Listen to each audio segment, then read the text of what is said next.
MP board कक्षा 11वीं वाले सभी बच्चों का आज जो रसायन शास्त्र का पेपर होने जा रहा है, प्यारे विद्यार्थियों, आप सभी छात्रों से मैं यही कहूँगा कि आज आप इस प्रश्न पत्र को प्यारे विद्यार्थियों 1:30 बजे से पहले पहले याद ही करके जाना है।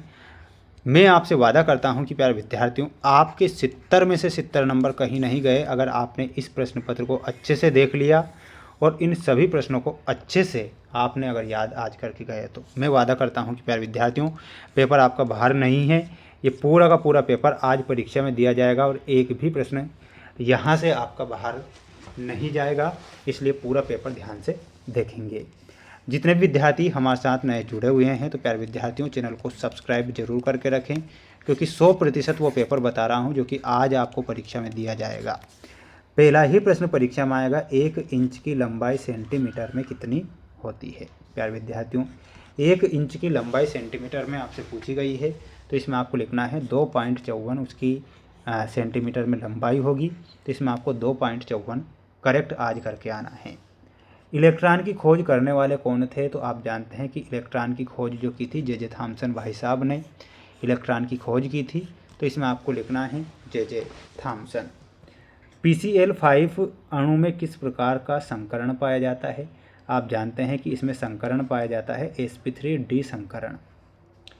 एक प्रक्रिया के रुद्धोष्म परिस्थितियों में घटित होने के लिए सही स्थिति क्या है, तो प्यारे बच्चों, इसमें सही स्थिति के रूप में बताना है समकोण त्रिभुज t बराबर 0। स्क्रीनशॉट ले लो, याद कर लो। अगर आपको आज परीक्षा में सबसे ज़्यादा नंबर प्राप्त करने हैं तो रट्ठा मारकर जाना है पूरा पेपर का। फिनॉल में सिग्मा एवं पाई आबंधों की संख्या क्या है, तो 13 सिग्मा पाई। बेंजीन के कार्बन परमाणु की संकरित अवस्था क्या हो जाएगी, तो sp2 क्या हो जाएगी, sp2 संकरित अवस्था है, यहाँ पर आपको sp2 लिखना है। अगला प्रश्न आएगा, ये आज परीक्षा में रिक्त स्थान आएंगे, इसलिए आप इन्हें अच्छे से याद करके जाइएगा, एक भी प्रश्न छोड़कर मत जाना यहाँ से। ज्योति की तीव्रता का मात्रक क्या है, आज परीक्षा में आएगा, तो इसमें आपको ध्यान रखना है प्यारे विद्यार्थियों, कैंडेला क्या हो जाएगा, तो इसका आंसर हो जाएगा कैंडेला। आधुनिक आवर्त सारणी में कुल तत्व हैं, तो आप जानते हैं 118 तत्व हैं। जल के अणु में संकरण पाया जाता है, तो जल के अणु में कौन सा संकरण पाया जाता है, sp3 संकरण।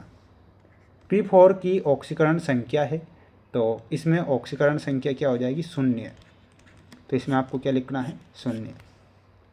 क्लोरोफार्म एवं एनिलीन के मिश्रण को विधि द्वारा पृथक किया जाता है, तो कौन सी विधि के द्वारा, भाप आसवन की विधि का नाम सुना है ना आपने, तो इसे आप लिखेंगे भाप आसवन।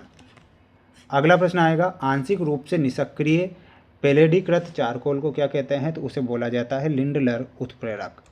क्या बोला जाता है, लिखना है लिंडलर उत्प्रेरक। ठीक है, ये आपको लिखना है। बिल्कुल ऐसे ऐसे खतरनाक नाम दिए हैं वैज्ञानिक ने, अगर थोड़ा बहुत भी जीवन इधर की उधर हो जाए तो अर्थ का अनर्थ हो जाए भाई साहब। बिल्कुल ये क्वेश्चन है अगले स्क्रीन के सामने। माय डियर फ्रेंड्स, मेरे सभी प्यारे दोस्त विद्यार्थीगण अच्छे से देखेंगे।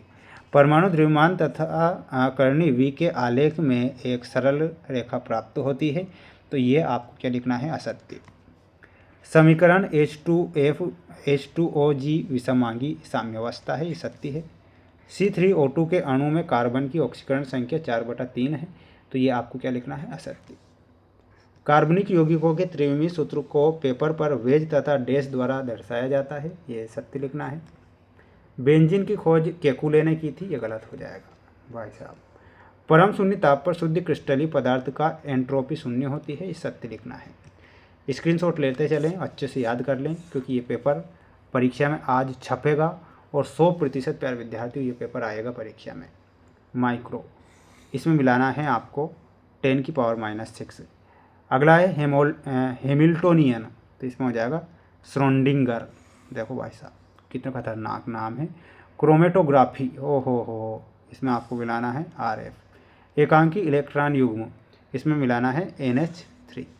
मेयर समीकरण में ऑप्शन नंबर C से मिलाना है। ये आपकी जोड़ी है जो आज आपको परीक्षा में दी जाएगी, इसलिए आप इस जोड़ी को छोड़ेंगे नहीं, बिल्कुल रट लेंगे पूरी जोड़ी को।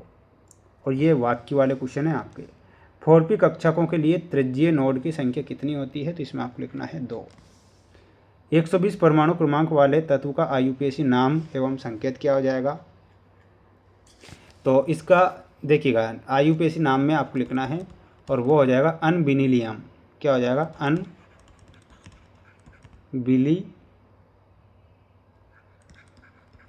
अनबिलियम। ठीक है, ये लिखना है। एंट्रोपी के लिए सूत्र क्या हो जाएगा? एंट्रोपी के लिए सूत्र हो जाएगा, आपको ध्यान रखना है, समकोण त्रिभुज S बराबर QReV/T। हाइड्रोनियम आयन की मोलर सांद्रता को किस लघुगणकीय मापक्रम द्वारा प्रदर्शित किया जाता है? तो उसे किया जाता है pH के द्वारा। बेयर अभिकर्मक किसे कहते हैं? तो लिखना है शीतल एवं तनु क्षारीय पोटेशियम परमैंगनेट को बेयर अभिकर्मक कहते हैं।